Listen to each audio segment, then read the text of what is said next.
el método de la regla falsa, continuando con los métodos para calcular las raíces de ecuaciones. Ok. Entonces, en la clase pasada vimos el método gráfico y el método de bisección, ¿no? El método gráfico nos sirve como para dar un pantallazo general por dónde está la raíz de nuestro interés, ¿no? Pero no nos da mucha precisión en el valor de la raíz. Entonces, para ello ya vimos el método de disección. Este método ya nos mejora la precisión y nos permite organizar, ¿no?, el proceso en un proceso iterativo para mejorar la precisión con que nos aproximamos a la raíz. Este método tiene la deficiencia o la debilidad de que es muy lento, ¿no es cierto? Muy lentamente se aproxima al valor verdadero de la raíz. Entonces, ahora vamos a ver el método de la regla falsa, que mejora un poco el comportamiento del método de disección. Muy bien.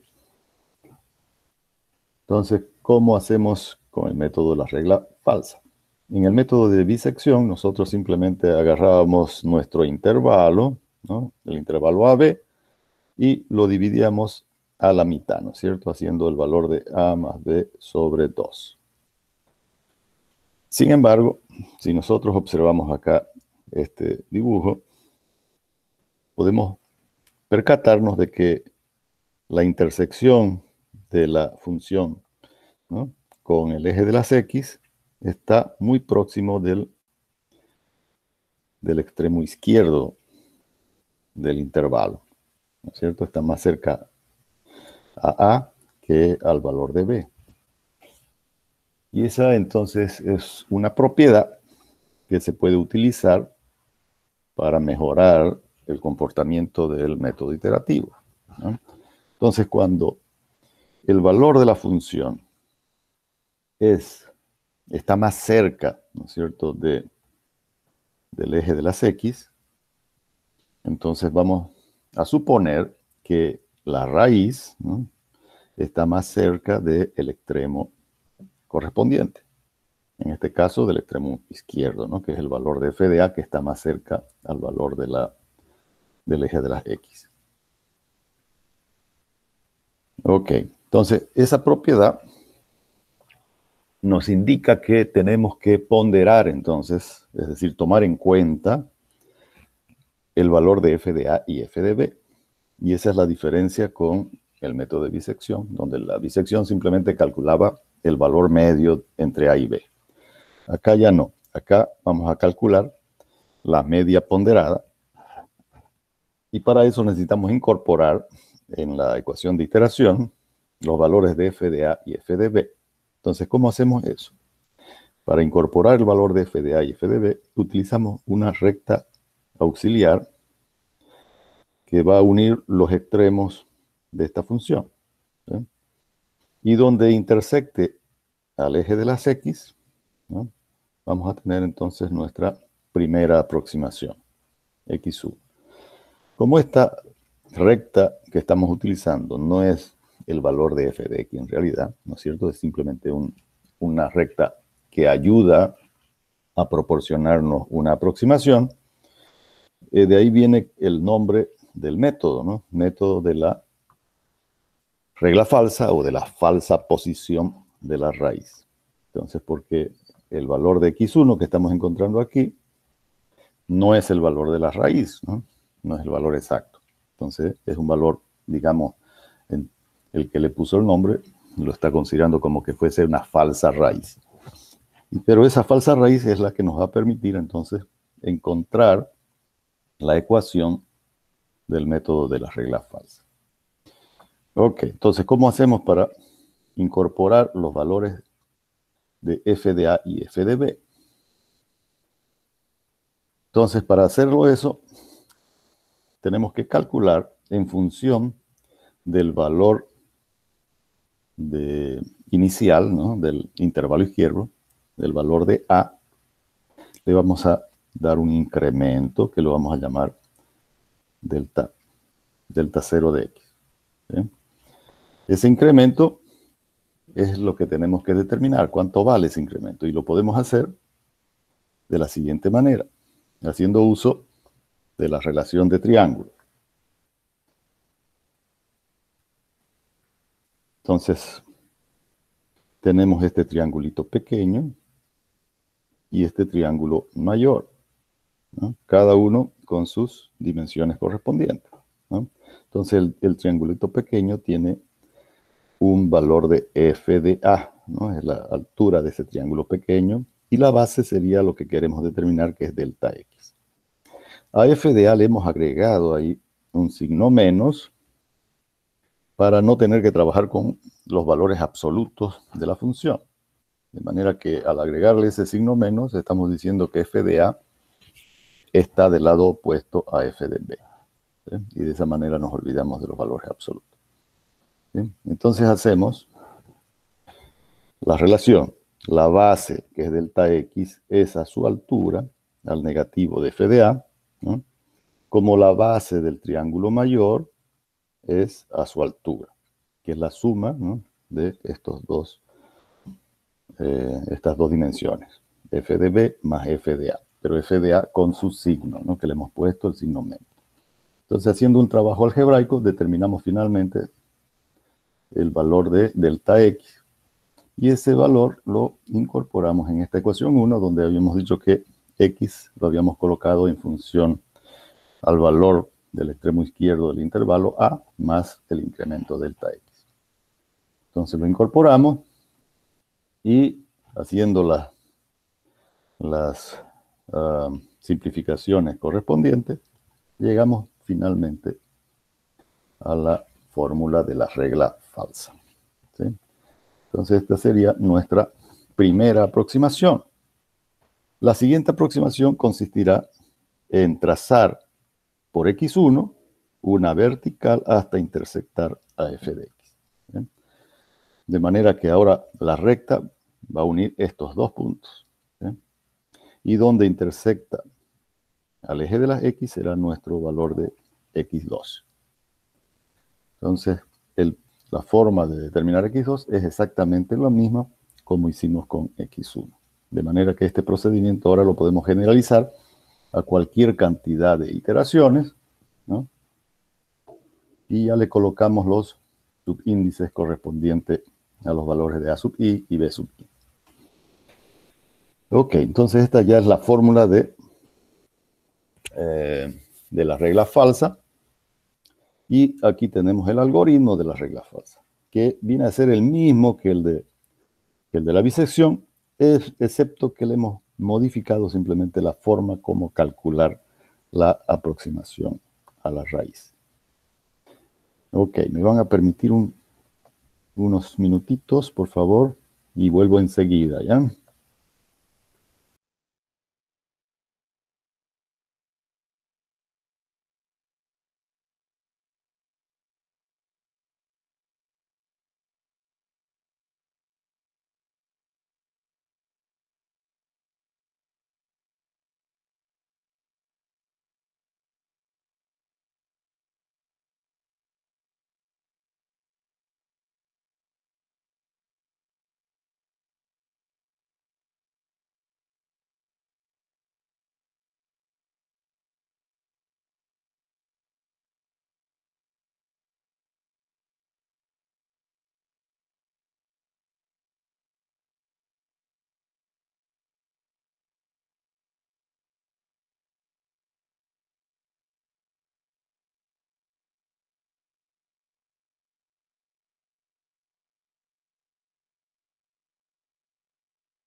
Me activa el deseo, de ti me dan ganas.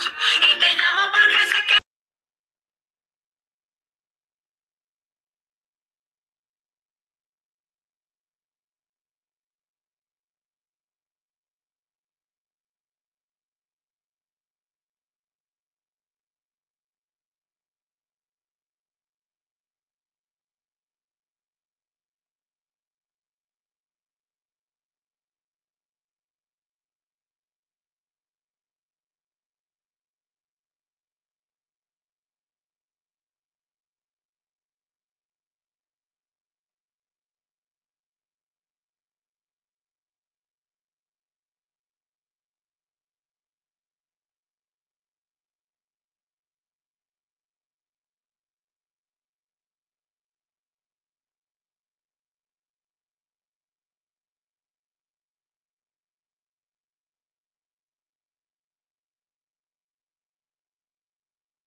Ok, jóvenes, ya volví, ya se estaban impacientando ahí.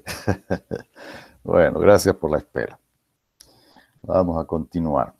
Entonces, el algoritmo del método de la regla falsa, decíamos, es exactamente el mismo que el de la bisección, excepto por la función o la ecuación de iteración de la raíz. Es lo único que se modifica. Después,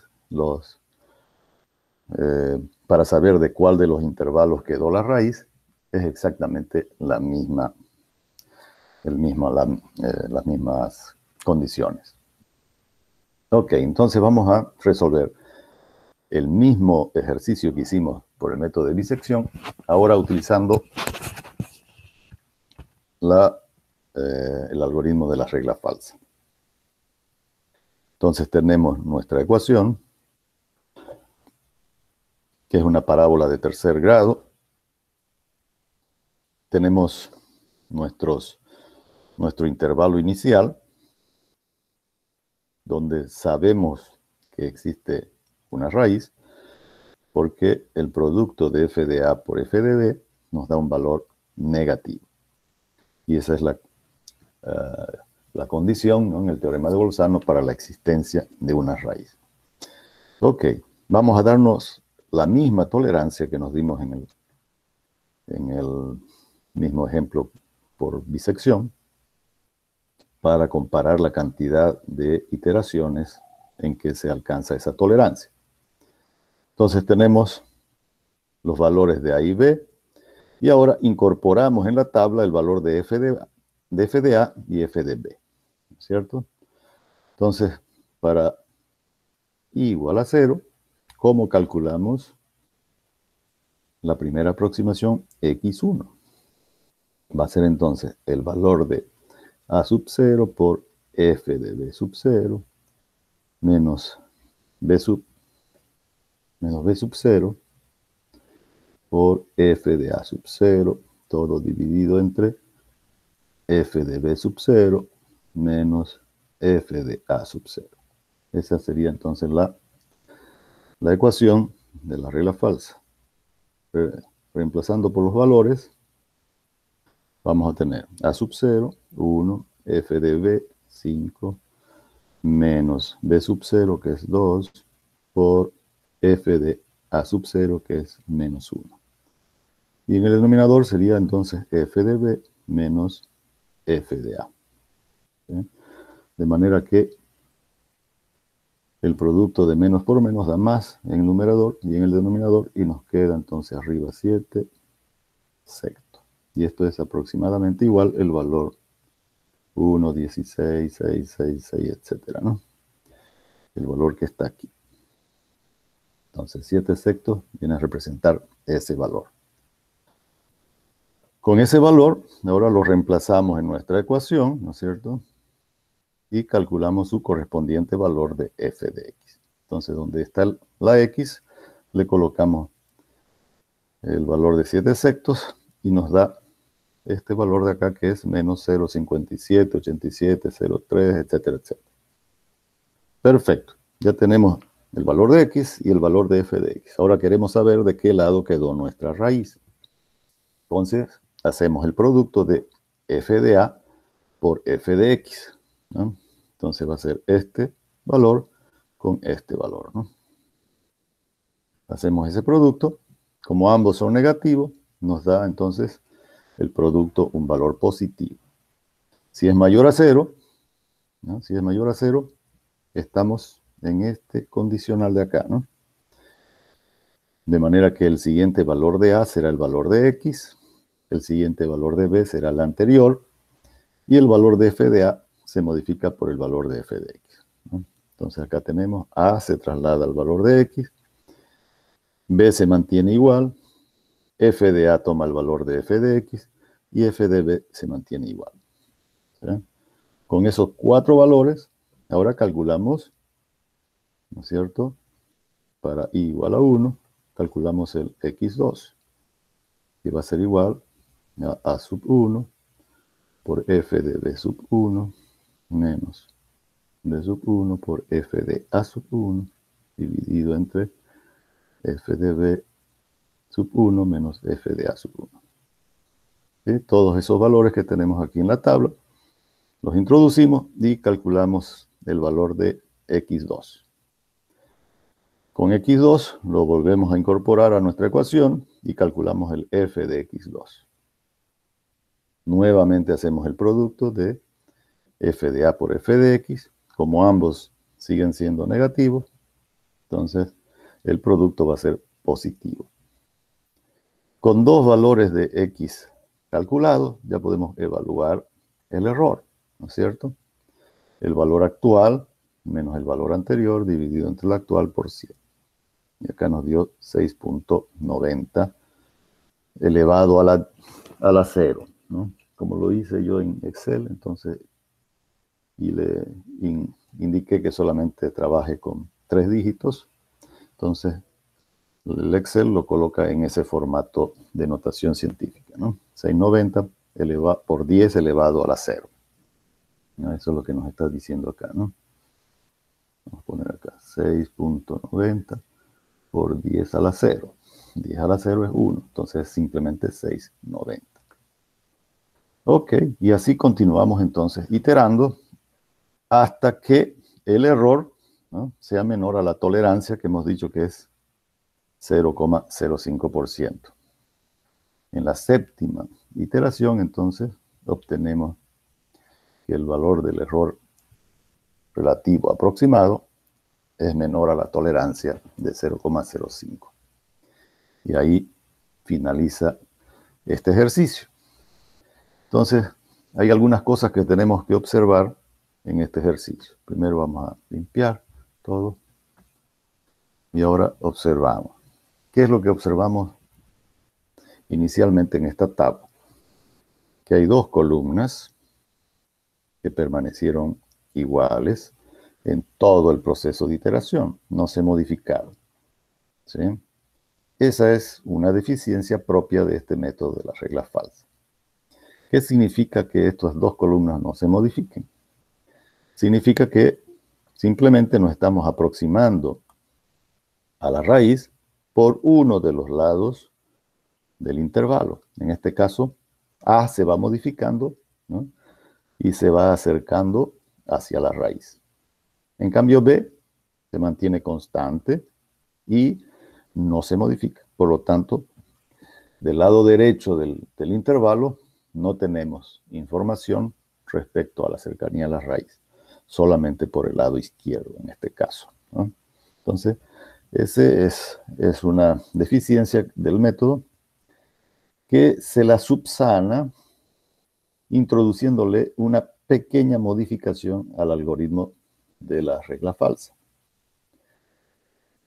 Entonces, la modificación consiste simplemente en introducir un condicional anidado, ¿no? en los otros dos. Es decir, vamos a introducir aquí un condicional y aquí. ¿Cuál es ese condicional? Es simplemente saber si el valor de f de x en dos iteraciones sucesivas mantiene el mismo signo, ¿no? Eso lo decimos colocando simplemente. Si f de xy por f de xy más 1, ¿no es cierto? Dos iteraciones sucesivas. Si ese producto es mayor a 0, ¿no es cierto?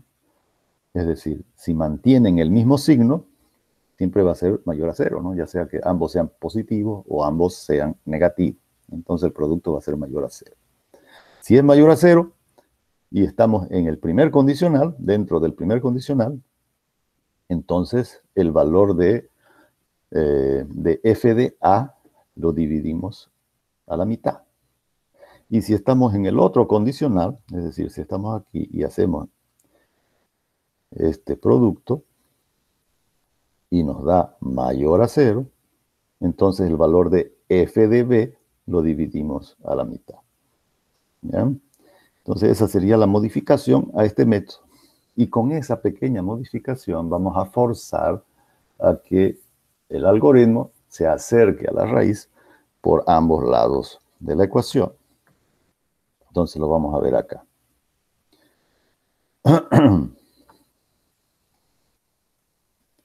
Bueno, aquí está más o menos lo que les he hablado, ¿no? Solo que en el algoritmo le cambiamos de nombre, digamos, ¿no? Para no tener tantas letritas, lo que hacemos es decir que f de a sea igual a f y f de b sea igual a g. ¿Sí? De esa manera, nuestra fórmula de iteración de la raíz queda más sencilla de escribirse, ¿no es cierto?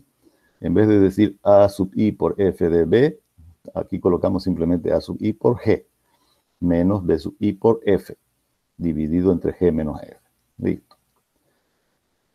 Pero acá está lo que les decía, ¿no? Estos serían los dos condicionales que los hemos incorporado dentro de los condicionales principales. Y es por eso que se denominan condicionales anidados, ¿no es cierto? Están dentro del otro. Entonces, si estamos inicialmente en esta condición, y al verificar el producto de f de xy por f de xy más 1, y es mayor a 0, entonces dividimos el valor de f a la mitad. Si no estamos en este condicional y estamos en este otro, y nos hacemos y calculamos el producto de f de xy por f de xy más 1, y nos da un valor positivo, mayor a 0, entonces dividimos g a la mitad. ¿Sí? Y con eso esperamos entonces no solamente acercarnos a la raíz por ambos lados del intervalo, sino que también vamos a disminuir la cantidad de iteraciones. Es decir, lo vamos a volver más eficiente al método de la regla falsa. Como hemos modificado, ¿no es cierto?, al introducirle ese condicional anidado, ya el método se denomina ahora método de la regla falsa mejorada o modificada. ¿Sí? Ok, hay una cuestión.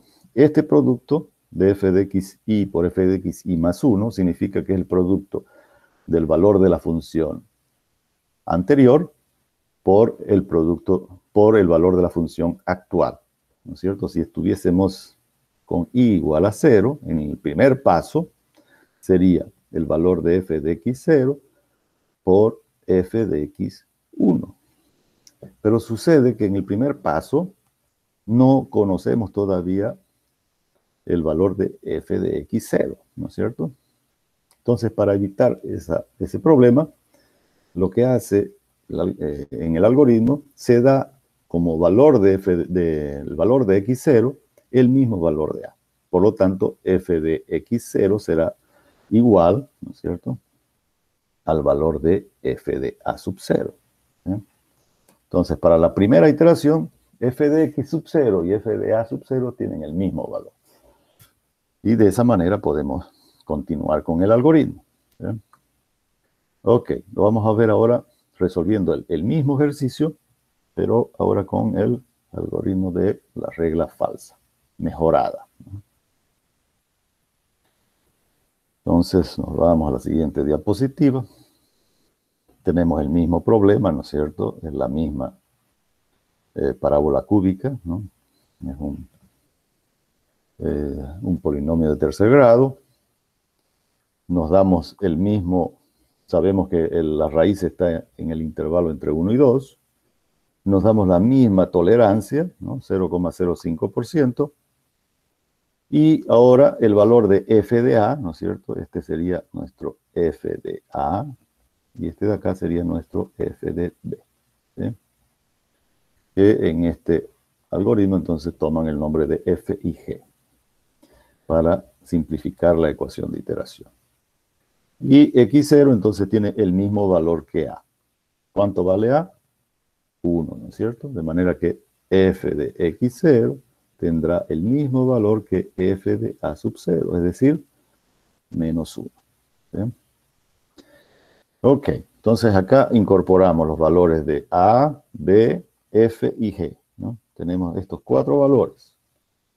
Como la ecuación de iteración es la misma, ¿no?, el valor de x1 entonces va a ser el valor de a por f de b, que es 5, menos b, que es 2, por f de a, que es menos 1. Entonces, en el denominador también va a ser f de b menos f de a. Y eso da el mismo valor que habíamos obtenido con la regla falsa, ¿no? Y si reemplazamos, obviamente, ese valor en la función, nos da también el mismo valor de f de x. Ok, hasta ahí es lo mismo que el método anterior. Ahora, acá ya tenemos dos condicionales, ¿no? El condicional principal, el que nos define en cuál de los subintervalos quedó la raíz, y este otro condicional que es el que hemos llamado el condicional anidado, ¿no?, para ver si dividimos o no dividimos f de b o f de a. Ok, entonces hacemos el primer producto, que sería f de a por f de x, ¿no es cierto? Tenemos f de a por f de x, y nos da, como ambos son negativos, nos da un valor positivo. Y este de acá, como f de x0 tiene el mismo valor que f de a, va a ser la misma operación, ¿no es cierto? Menos 1 por menos 5 puntos, etc. Y nos da entonces también positivo. Como estamos en el segundo condicional, ¿no es cierto? Este de acá sería nuestro segundo condicional, es decir, estaríamos aquí, ¿no? Y además, el otro condicional también es positivo, ¿no es cierto? Quiere decir que el siguiente valor de a será el valor de x, ¿no? Entonces acá viene el valor de x, ¿sí? El siguiente valor de b es el anterior. Entonces este de aquí simplemente se repite. El valor de f, ¿no? El valor de f toma el valor de la función de f de x y menos 1. Entonces, este valor de acá se viene aquí, ¿no? Y como además este producto es positivo, dividimos el valor de g a la mitad. Entonces, ¿cuál era el valor de g? Era 5. Dividido entre 2, 2.5.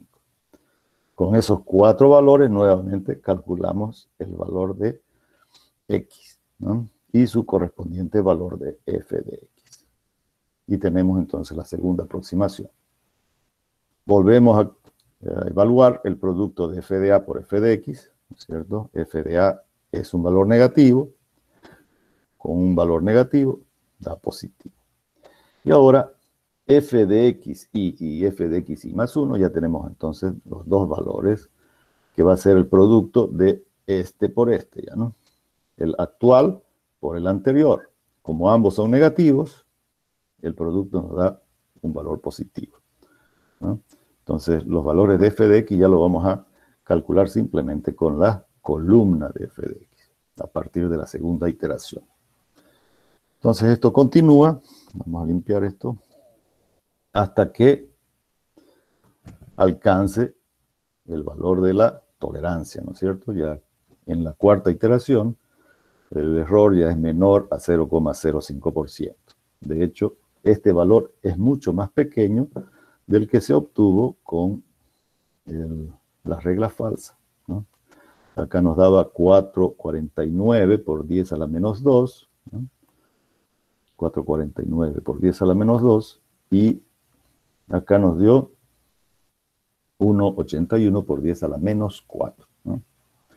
Entonces, nos acercamos mucho más al valor de la raíz que con el método de la regla falsa tradicional, ¿no?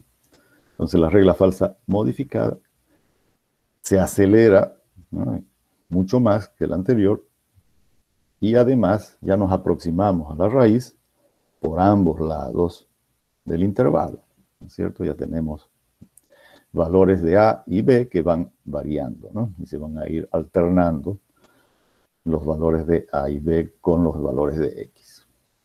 Entonces, el objetivo era ese, ¿no?, del método de la regla falsa modificada, que nos aproximemos a la raíz por ambos lados de la ecuación.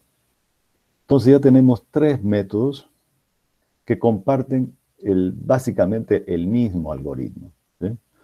Los tres métodos son métodos de intervalo, es decir, nos tienen que dar un intervalo donde se conozca que existe una raíz, ¿sí? Se sabe que existe una raíz dentro de ese intervalo, además del valor de f de x, ¿no? Son los valores entonces necesarios para iniciar el proceso de iteración.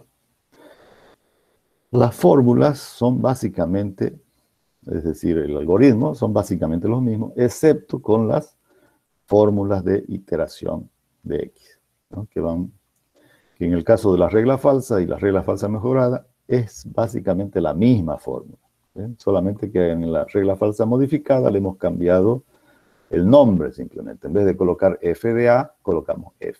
Y en vez de f de b, colocamos g, ¿no es cierto? Pero es la misma fórmula. En el caso de la regla falsa, el algoritmo es exactamente al mismo que el de la bisección y solamente se modifica la fórmula de la iteración de x, ¿no? Y en relación con la regla falsa mejorada, simplemente le hemos agregado este otro condicional que está incorporado o anidado en el condicional principal. Esas serían las diferencias. Entonces, si nosotros conocemos bien el algoritmo de disección, nos es muy fácil relacionarlo con el algoritmo de la regla falsa y de la regla falsa mejorada, ¿no es cierto? Que eso sería como que una evolución del método de disección. Estos tres métodos pertenecen a los denominados métodos de intervalo. Estos métodos tienen la característica de que siempre llegan a la solución, ¿no? Porque partimos de un intervalo donde existe la raíz y si nosotros no nos equivocamos, obviamente, en asignarle los valores correspondientes a cada una de nuestras variables, entonces siempre vamos a estar dentro de un intervalo que contiene la raíz, ¿no es cierto? Por lo tanto, siempre va a convergir hacia la solución. Y como desventaja podemos observar también que son métodos, en primer lugar, los algoritmos son bien elaborados, ¿no? Son bien complicados, digamos, comparados con otros métodos que vamos a ver después, y que también son un poco lentos, ¿no? Con excepción tal vez de la regla falsa mejorada, que aceleró bastante el proceso de aproximación a la raíz, ¿no? En este caso, fíjense que ya el error prácticamente ya no varía linealmente, ¿no? En cambio, en los otros métodos, el error va variando casi linealmente, ¿no? Va disminuyendo a mitad el valor del error. En la regla falsa mejorada, ya no, ¿no? Aquí ya el error ya no varía linealmente. Entonces, son métodos relativamente complicados y lentos. Los métodos que vamos a ver a partir de la próxima clase son denominados métodos abiertos. Entonces, estos métodos ya no requieren que se cumpla el teorema de Bolzano, ¿no? Simplemente nos damos dos puntos cualesquiera cercanos a la raíz, en el caso del método de la secante, y un punto solamente en el caso del método de Newton-Raphson. Y con eso se desarrolla el algoritmo, que ya lo vamos a ver entonces en la próxima clase. ¿Alguna pregunta hasta aquí? ¿Algo que no se hubiera entendido? Me avisan, por favor. Nada, no hay preguntas.